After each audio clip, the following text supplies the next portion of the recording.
ایک چھوٹے سے گاؤں میں ایک غریب مگر باہمت لڑکی زینب اپنی ماں اور تین چھوٹے بہن بھائیوں کے ساتھ رہتی تھی۔ ان کا گزر بسر مشکل سے ہوتا تھا کیونکہ ان کے والد کا انتقال ہو چکا تھا اور زینب کے خاندان کی کفالت کرنے والا کوئی نہیں تھا۔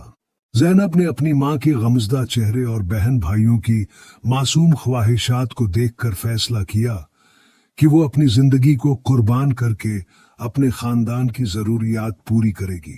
زینب نے گاؤں کے اسکول کی تعلیم کو خیر بات کہا اور اپنے دن کی شروعات محنت مزدوری سے کی۔ صبح سویرے وہ لوگوں کے گھروں میں کام کرنے جاتی، دوپہر کو کھیتوں میں مزدوری کرتی اور شام کو لوگوں کے کپڑے سی کر کچھ اضافی پیسے کماتی۔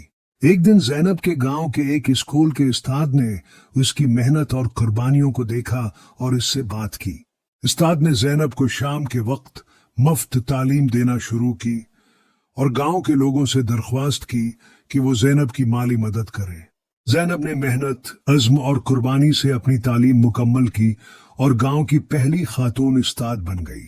زینب نے اپنے بہن بھائیوں کو تعلیم دلوا کر ان کے روشن مستقبل کی بنیاد رکھی، ان کو کامیاب انسان بنایا اور کبھی بھی ہمت نہ ہارنا سکھایا۔ اس کی کہانی نے گاؤں کے دیگر لوگوں کو بھی یہ سبق دیا کہ محنت اور عزم سے زندگی کی مشکلات کا مقابلہ کیا جا سکتا ہے۔ اس لیے دوستوں، زندگی میں کبھی ہار مت ماننا اور ہمت اور عزم سے کام کرتے رہنا، کامیابی آپ کے قدم ضرور چومے گی۔